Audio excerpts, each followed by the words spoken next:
Okay, welcome everybody. Welcome back to the full cup of coffee conversation with Kelly, as well as Dr. David Tranter is joining me for the second time, so graciously, to lead us, to guide us, to provide us wisdom around what is it that we need to be thinking about when we're thinking about transitioning back to whatever school is going to look like whenever school starts again. And I want to just reintroduce everybody to the fact that David is a co-author of The Third Path. The Third Path he co-authored with two educators. And we are very, very excited to have you here. Well, I am, and we are very excited to have you here. So thanks so much, David. Thank you, Kelly. It's lovely to talk to you again. And I'm looking forward to having a longer conversation with you because I really enjoy our conversations on or off camera. We have great conversations. So it's lovely to chat with you. For sure. And when you say that, I just would love everybody to know that David is as lovely as he seems, and you truly do walk the talk. You truly do. When we talk about relationship-based education, you write about it. You truly you live that yourself in terms of honoring relationships. So I am very appreciative of that. And as we go forward working more with you, many more people will be very appreciative of that. So thank you for what you bring. Thank you.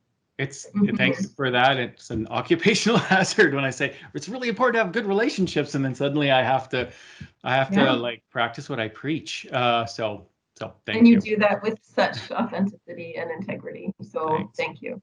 So just thinking about one of the many things that's being talked about, certainly conversations in our school board, in the media, it's being written about everywhere you go. There's articles about the impact of COVID-19. And when we think about in our board, we think about impact on learning, impact on well-being, impact on teachers. There's just so many things to think about when we're thinking about re-entering or transitioning back to school. So I'm wondering if you wouldn't mind just speaking to that general, like the impact of COVID-19 on students and teachers. Yeah, that's a big. I mean, it's fascinating, and I think that's a great place to start. I would say the first thing I think it's really important when we're thinking about impact is, before I say anything, I want to acknowledge that whatever guesses I'm making about the impact, I'm just as likely to be wrong as I am right, and that's the nature of complex kinds of situations like COVID-19 and education bundled together, is that design theorists call the problem of the pandemic and education a wicked problem, meaning that it's a really complex problem, and that when you're trying to understand it, you're pulling out these kind of pieces of yarn, and as you unpack it, you just keep discovering more layers of complexity and more issues. I mean, who among us would have thought, for example, 2 weeks ago, that there would be this sort of global uprising, that from the video of George Floyd being killed, that we wouldn't be talking about COVID-19 right now. We would be talking about human rights issues. We'd be talking about the Black Lives Matter movement would be reactivated in a way that we have not seen.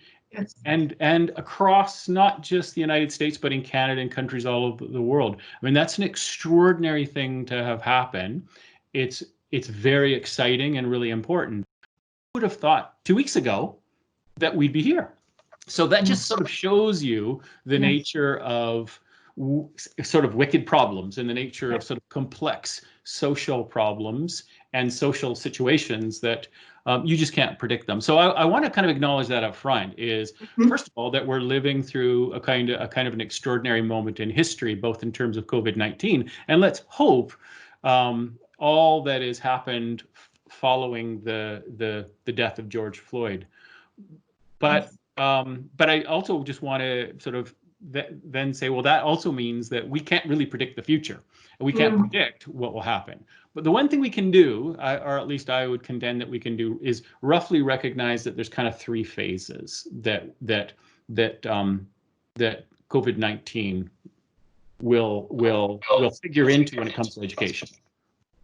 And there's this phase that we're living through right now where school has been shut down and school is happening virtually in some people's homes. Quite frankly, I talked to a lot of parents. Other parents have said we've abandoned all hope of trying to do schoolwork. So there's the quarantine period, which has been a real loss of connection, a loss of the physical presence of school, a lot of stress on students. We know from a recent Center for Addiction and Mental Health study of young people that anxiety and stress and depression is up a lot.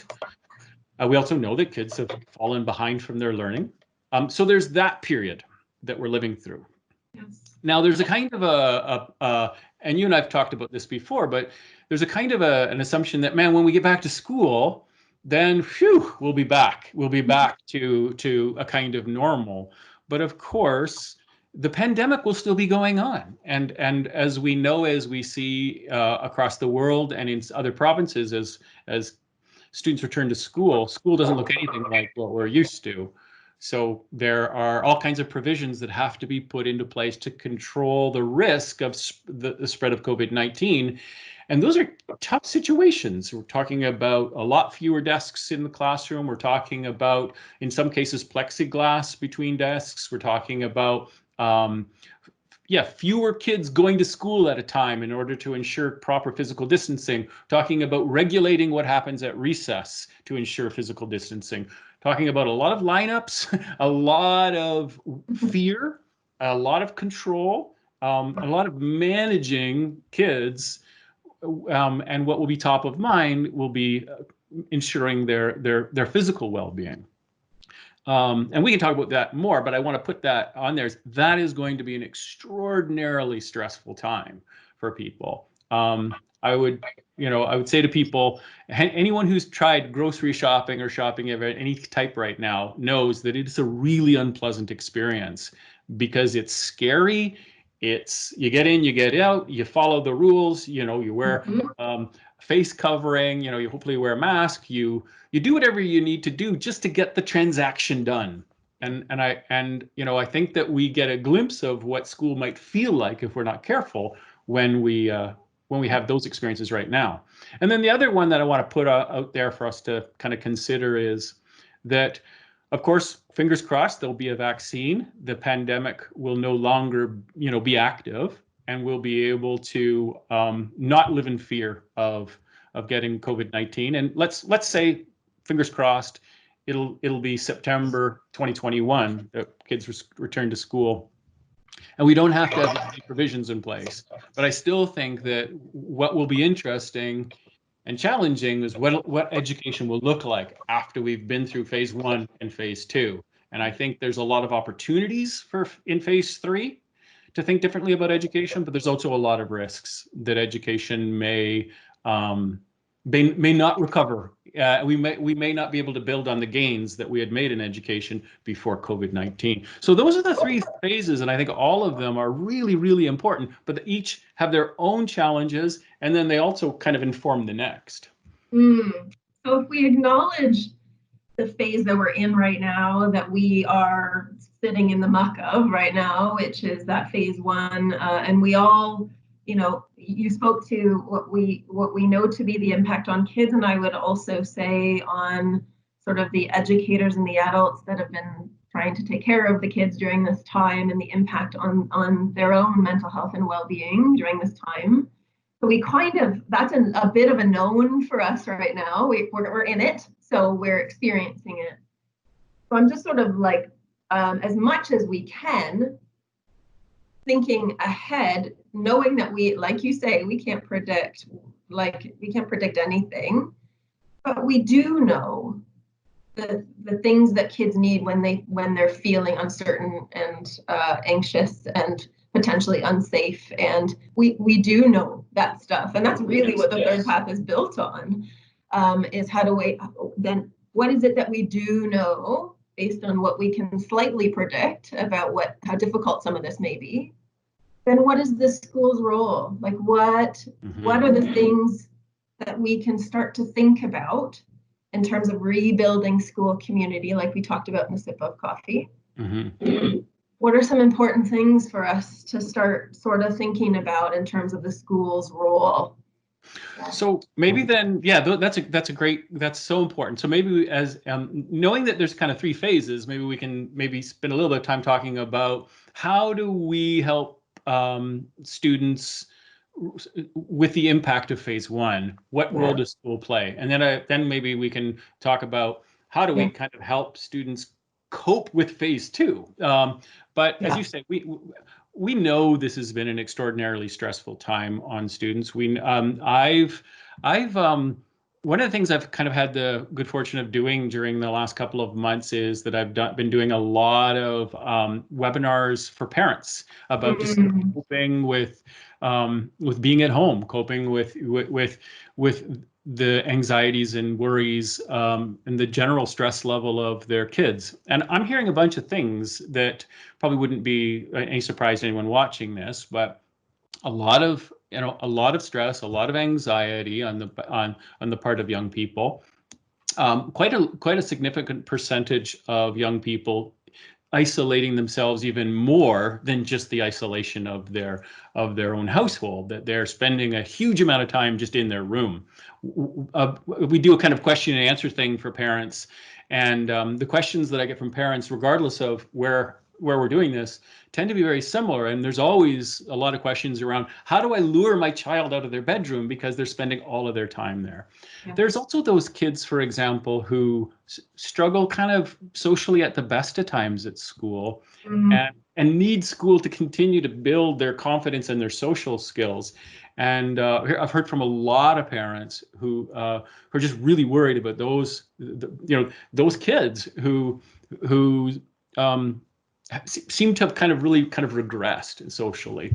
There's also the other piece of this, as you know, Kelly, is that I think sometimes we just sort of have this idea that every kid is in a home and they're trying to get their homework done at the kitchen table, and there's maybe some frustration and stress, but otherwise it's a kind of a happy place. But as you and I both know, there's a lot of kids who live in homes that face a lot of challenges, and those families struggle. And one of the things they struggle with is parenting. And so school provides an alternative family, a safe haven, a place of structure and support, emotional support for so many kids, but particularly for those vulnerable kids. They have been without that for many months. And so when we're talking about the impact of phase one, we're talking about a lot of pieces of this.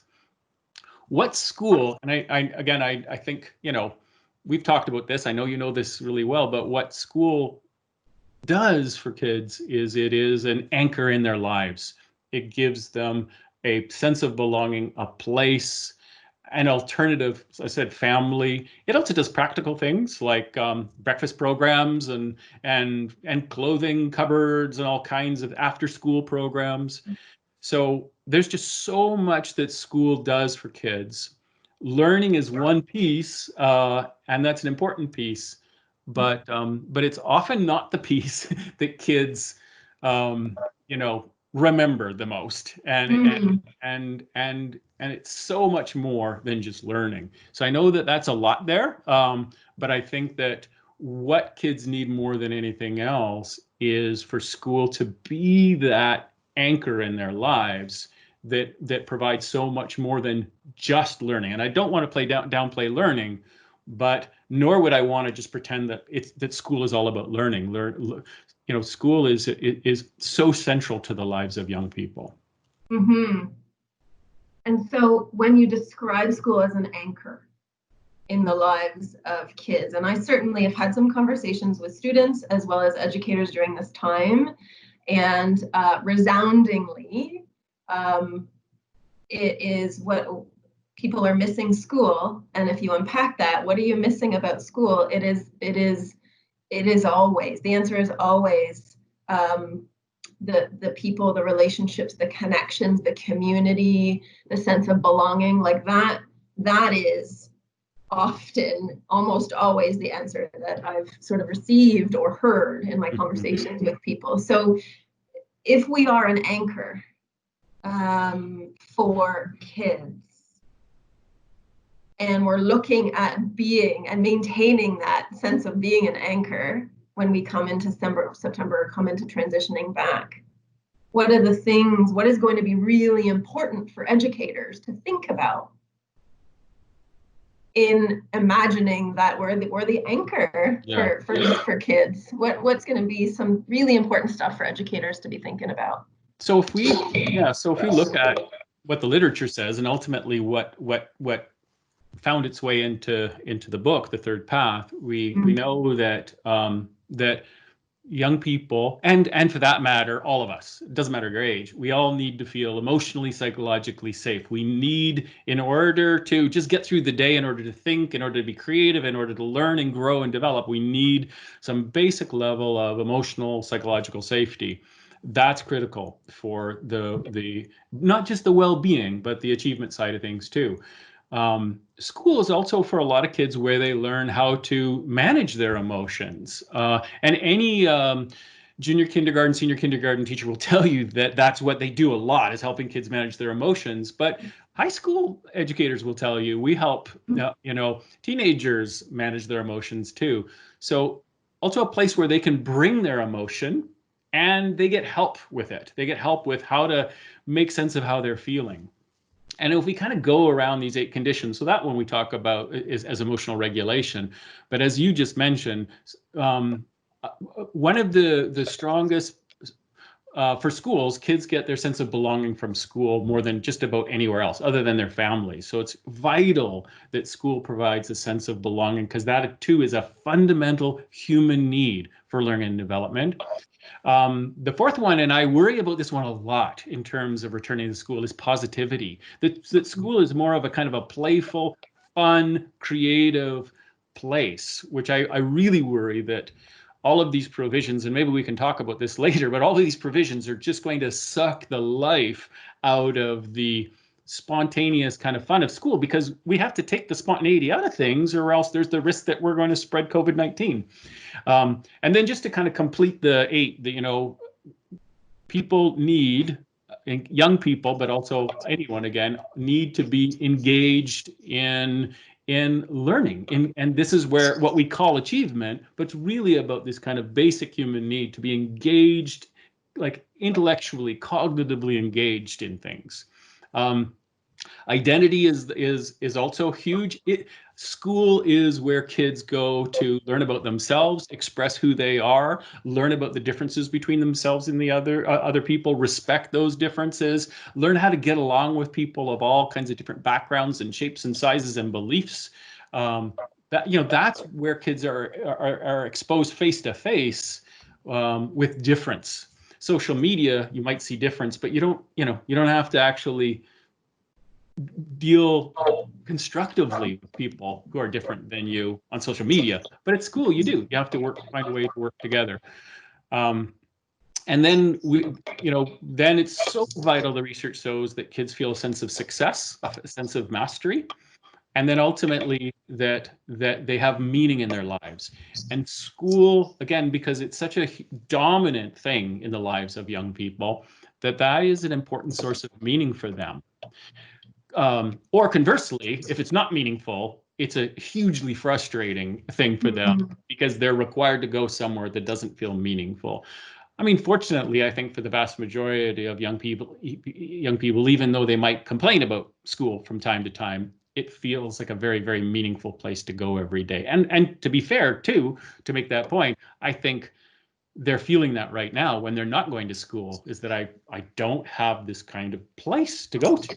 So those are 8 big things, but those are all things that school provides that the research shows are critical, as I said, not just to learning, but human development in general, kind of the potential in general. I think about, the multiple and ongoing conversations in education that we're having about the multiple and ongoing concerns that people have of where kids will or won't be when we enter back into school. Parents are worried about it. Teachers are worried about it. About will kids be behind academically? How are we going to get them caught up, so to speak? And there's lots of worries about that, and where do we need to focus in order to get kids sort of caught up, so to speak, or on board with sort of the education part of school. Yeah. And I'm curious to know what you would say about that is our MO in education. We teach kids. So how do we focus on that, and what do we focus on with that as a priority? It's certainly a priority for everybody, parents and teachers alike. It's a priority. Learning is a priority. Yes. You're right. That's a big part of the anxiety that people have right now and in general. So I want to talk about that, but I'd want to kind of take a step back and say, well, what what is education for really? What is it really for? Why did teachers sign up to be teachers in the first place? What do we hope for from our education system? What does young people really need from education? And what have educational experts really told us about what's vital? And what we always go back to is that education should be about human development. It shouldn't be about learning per se. Learning is one slice of the kind of learning development pie.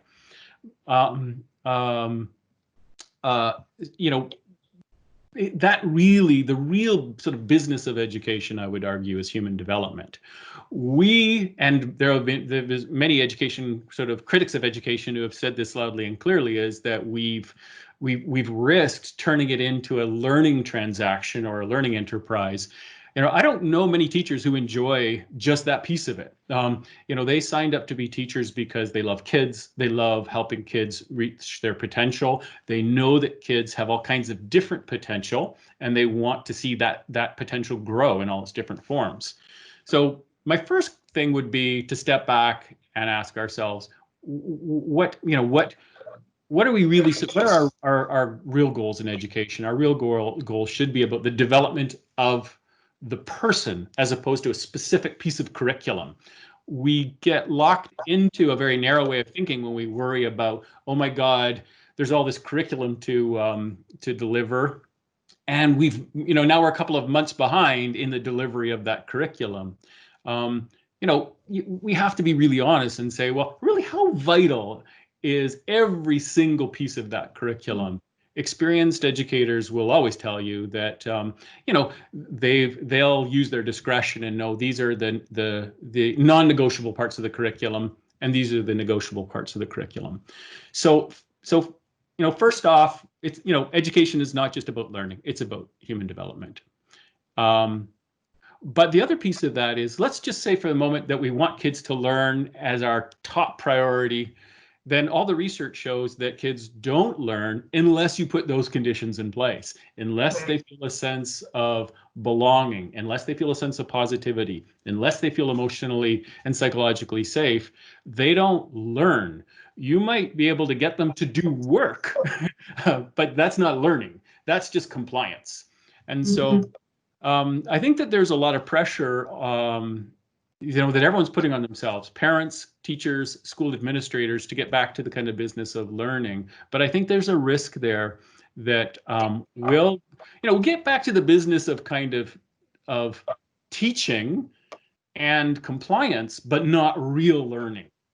Real learning happens when you have the conditions in place. So we have to give ourselves collectively permission to take our time and ensure that we've got the conditions in place so that learning happens in a real way, as opposed to just giving kids work to do and having them to do work and then say that's learning. That's not learning. That is just doing work. That's the old style learning where teacher gives a child a worksheet, hovers over them and says, complete your worksheet. The child completes the worksheet, but they don't necessarily learn anything as a result. I think about like what's coming to mind as you're talking, and you already sort of outlined the 8 conditions for student achievement and well-being, and you wrote about in the third path.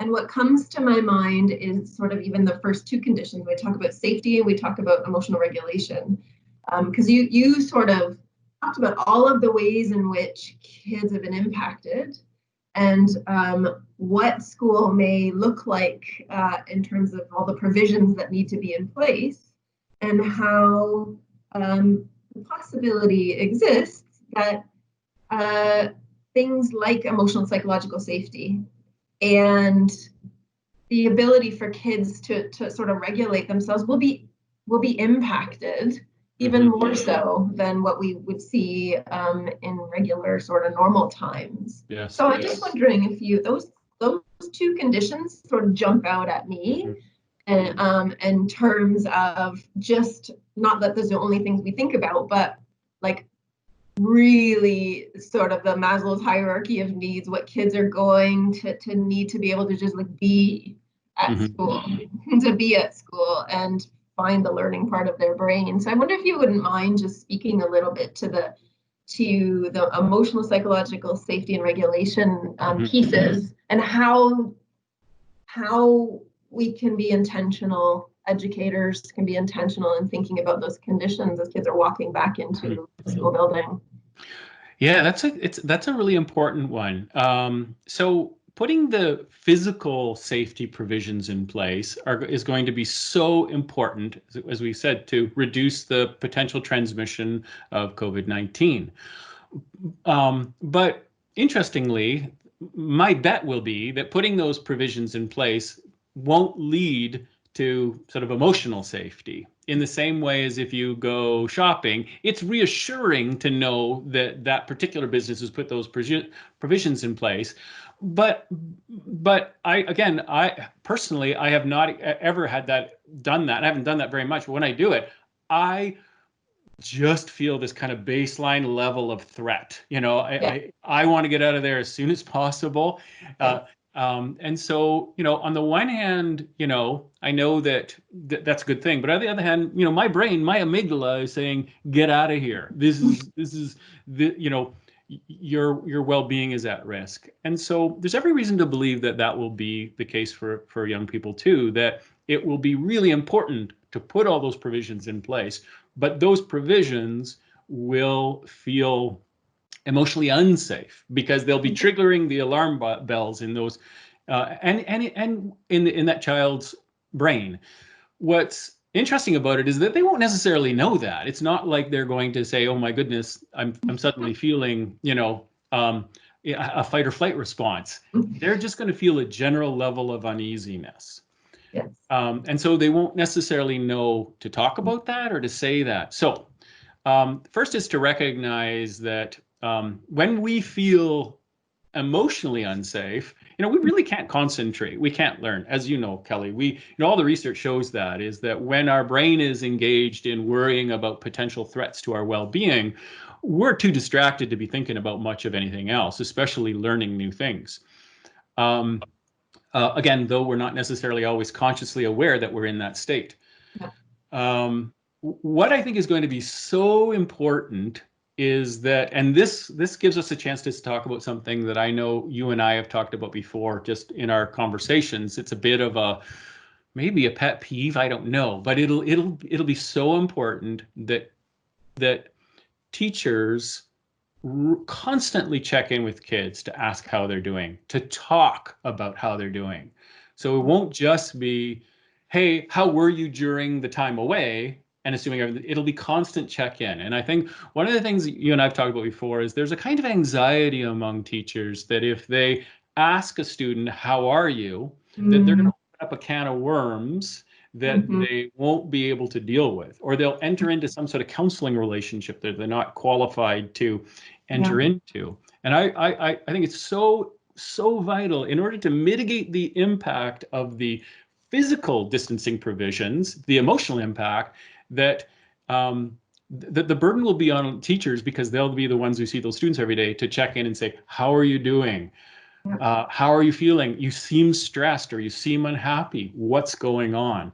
And maybe we talk about this for a second, because I think you and I share this opinion that that's a really good thing to do. It's not a bad thing to do. It's not an unprofessional thing to do. It's not, as I said, counseling. It's not therapy. It's a human connection. It's checking in human to human. But I don't know if you wanted to comment on that, because I know it's something we've talked about.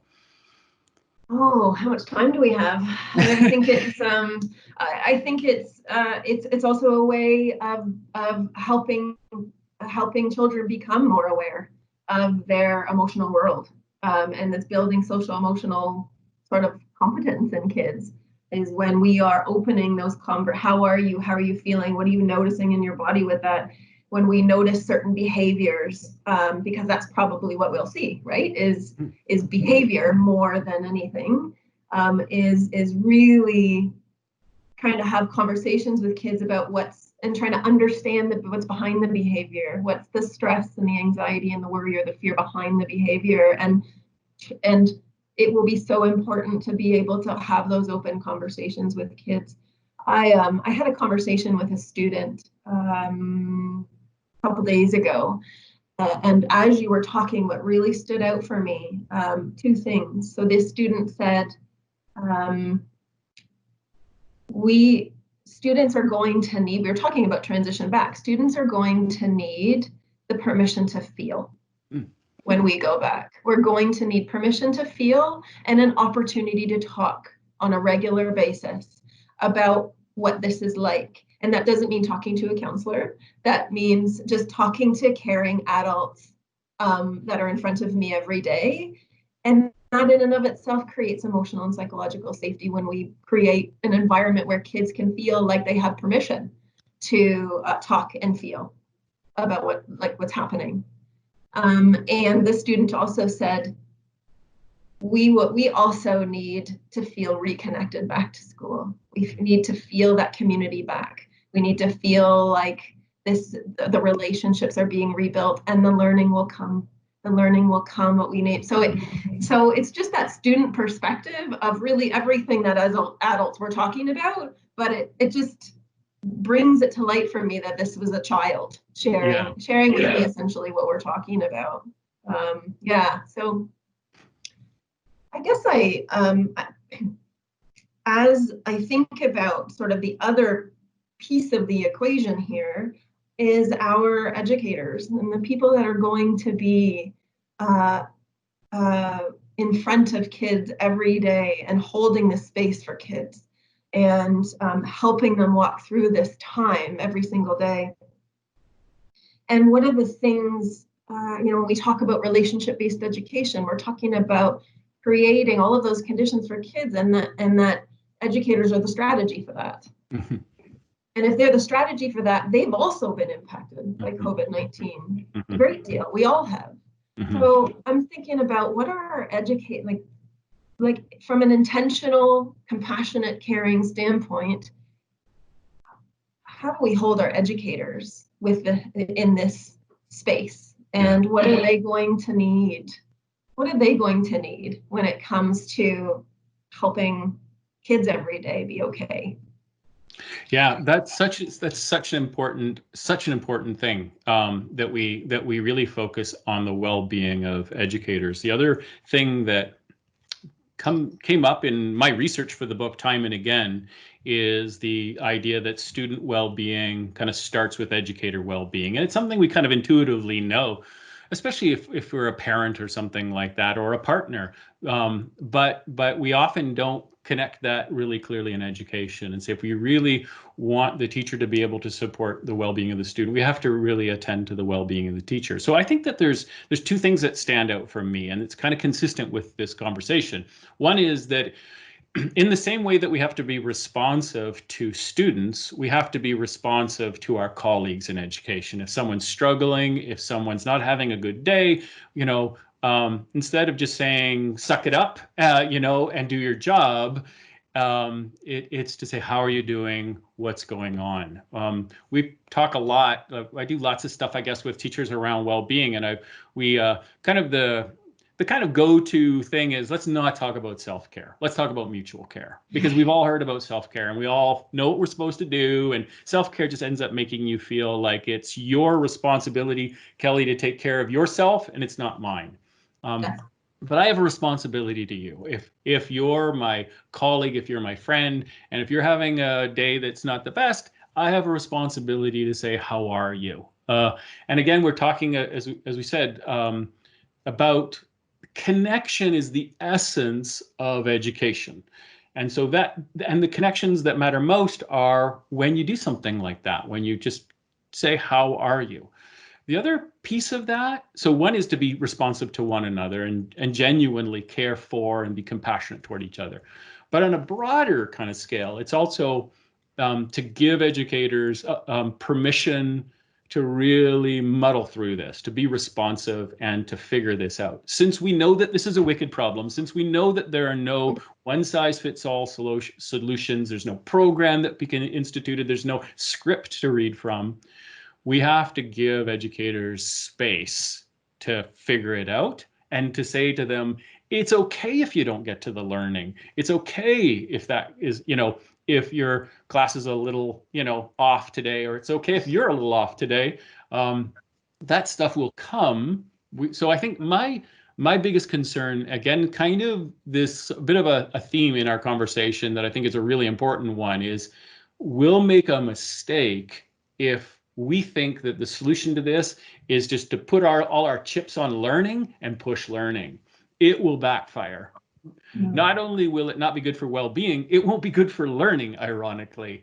We really need to attend to relationships, but we have to give each other permission to figure this out as we go, and to give people space to struggle and to talk. I think, and I worry that, and I promise not to go on too long, but I'll say this one thing. Teachers are their own worst enemies. They put a lot of pressure on themselves to get back to the classroom and get back to learning. All of the teachers I've ever talked to, they do that to themselves because they feel like that's their professional responsibility. And I think we have to be able to kind of stop them all and say, it's okay, to slow down, to muddle through, and you don't have to just focus so much on learning. Let's focus on human connection and make sure that everyone's okay. Because learning will come, as we've said, as people are feeling okay. Real learning will happen, not enforced learning. So in essence, if what we need from educators to help kids along when we go back is to give, permission to feel, permission to not be okay sometimes, permission to not get it right sometimes, permission to muddle through a little bit, then if that's what we need educators to do for kids, then we also need to provide that kind of opportunity and environment for educators as well to maybe you don't get it right today, maybe today you're not on the ball today, how you doing today, and giving permission to have feelings about all of this and a space to be able to be able to openly have those conversations. And like you said, that mutual care, we did an educator well-being coffee with Kelly already, and we talked explicitly about like shifting from, so self-care is good, and we kind of use the language of community care. Like, how do we in school buildings be a community of care for each other, knowing that that is going to be at the basis of how we kind of muddle through this, is that we're sort of like muddling through together as opposed to muddling through individually. Yeah, and I think that's fantastic. I couldn't agree more. And I also think that's what, I think there's two ways ultimately this could shape education. I think it could make education worse, and we could talk about that, I guess. We could also make education better than it's ever been, because if we can adopt what you're describing, This is kind of, required us all to kind of stop, reflect, think Mm. about what kids need, think about what adults need, think about what the purpose of school really is in a Mm-hmm. kind of broader way. Education is a kind of a treadmill, right? I mean, teachers hit the ground running in September. They make it to the end of June. They spend the summer recovering. They have great intentions to learn and to read books and things like that. But the summer is usually about recovery. In September, it's hitting the ground running again. It's a relentless treadmill. In a sense, we've all collectively stepped off the treadmill, and we're going to get onto a different kind of treadmill with greater intentionality, I hope. And I hope, too, that some of the things like you described, saying let's talk about a caring community as essential to learning and development, not as a nice add-on, not as a well, we'll do it when we can, not as a convenience or as an extra, but as